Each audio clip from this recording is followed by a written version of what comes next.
नमस्कार. आज आपण बघणार आहोत की आपलं जग, आपलं आयुष्य अवकाशामुळे कसं जोडलं गेलंय.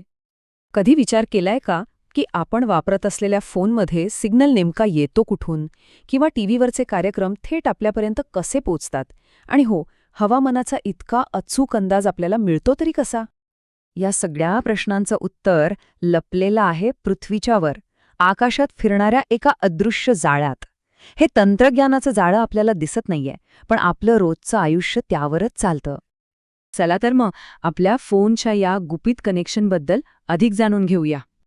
या सगळ्या अद्भुत तंत्रज्ञानाच्या मुळाशी एकच गोष्ट आहे, आणि ती म्हणजे कृत्रिम उपग्रह. आता कृत्रिम उपग्रह म्हणजे नेमकं काय? सोप्या भाषेत सांगायचं तर ही मानवाने तयार केलेली एक वस्तू आहे, जी पृथ्वी किंवा इतर ग्रहांभोवती एका ठरलेल्या रस्त्यावरून म्हणजे कक्षेत सतत फिरत राहते. याची सुरुवात झाली 1957 साली. तेव्हा सोव्हिएत युनियनने स्पुटनिक नावाचा जगातला पहिला कृत्रिम उपग्रह अवकाशात पाठवला. आणि खरं तर तेव्हापासूनच एका नव्या युगाची नांदी झाली. पण एक प्रश्न पडतो की माणसाला अवकाशात जाण्याची एवढी काय गरज पडली? चला, ह्या मागची कारणं शोधूया. एक तर आहे माणसाची नैसर्गिक जिज्ञासा, नवीन काहीतरी शोधण्याची, जाणून घेण्याची इच्छा. आणि याच इच्छेतून युरी गॅगॅरिन, नील आर्मस्ट्रॉंग आणि आपले भारतीय राकेश शर्मा यांसारख्या वीरांनी अशक्य ते शक्य करून दाखवलं. पण हे फक्त कुतूहलापुरतं मर्यादित नाहीये. आपल्या रोजच्या गरजांसाठी सुद्धा अवकाश मोहिमा खूप महत्त्वाच्या आहेत. जसं की जगभरात कोणाशीही बोलणं, इंटरनेट वापरणं, नैसर्गिक आपत्तींचा आधीच इशारा मिळवणं, GPS च्या मदतीने रस्ता शोधणं आणि देशाच्या सुरक्षेसाठी लक्ष ठेवणं, ह्या सगळ्यासाठी उपग्रहच लागतात. चला आता बघूया की हे वेगवेगळे उपग्रह नेमकं काय आणि कसं काम करतात. बघा, प्रत्येक उपग्रहाचं काम ठरलेलं असतं. काही हवामान उपग्रह असतात जे आपल्याला वादळ वाऱ्याची आणि हवामानातील बदलांची माहिती देतात. काही दळणवळण उपग्रह असतात ज्यामुळे आपण फोनवर बोलतो, इंटरनेट वापरतो. मग आहेत दिशादर्शक उपग्रह, म्हणजेच आपलं GPS, जे आपल्याला अनोळखी ठिकाणीही रस्ता दाखवतात. आणि काही उपग्रह तर थेट पृथ्वीवरच लक्ष ठेवतात, आपल्या जंगलांवर, महासागरांवर आणि नैसर्गिक साधनसंपत्तीवर. तर ह्या प्रत्येक उपग्रहाचं काम खास आहे, आणि ते काम करण्यासाठी त्यांना एका विशिष्ट मार्गावरूनच फिरावं लागतं. हे मार्ग म्हणजे जणू काही अवकाशातले हायवेज.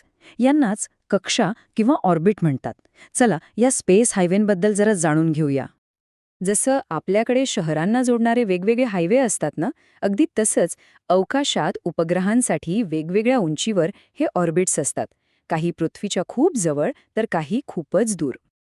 मुख्यतः 3 प्रकारचे ऑर्बिट्स आहेत. पहिला म्हणजे लिओ, लो अर्थ ऑर्बिट. हा पृथ्वीच्या सगळ्यात जवळचा हायवे.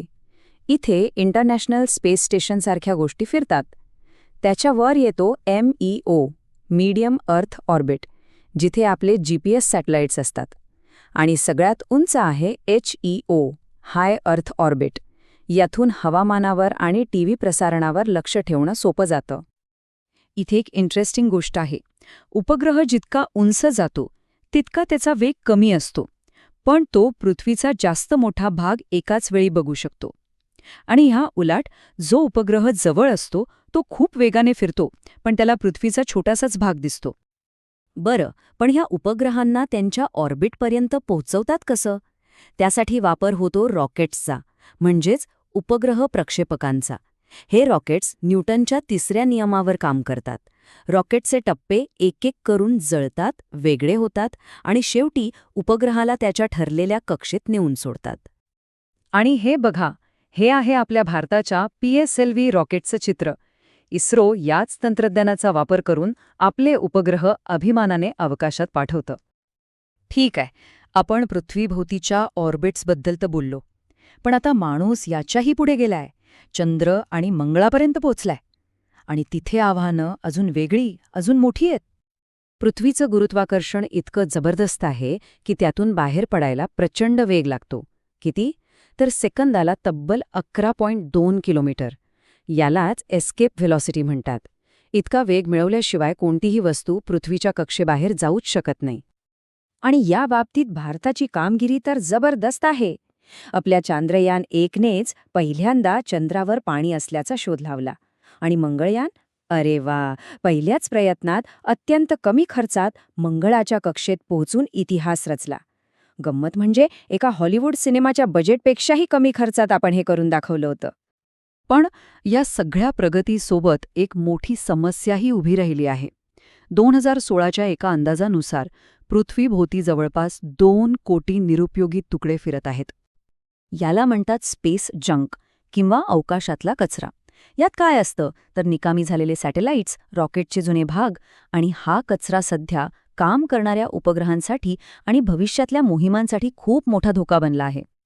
त्यामुळे आपण एका बाजूला ताऱ्यांपर्यंत पोहोचायची स्वप्न बघत असताना दुसऱ्या बाजूला एक मोठा प्रश्न उभा राहतो की या अवकाशातल्या ट्रॅफिकचं आणि तिथे वाढणाऱ्या कचऱ्याचं व्यवस्थापन आपण करणार कसं? विचार करायला लावणारा प्रश्न आहे, नाही का?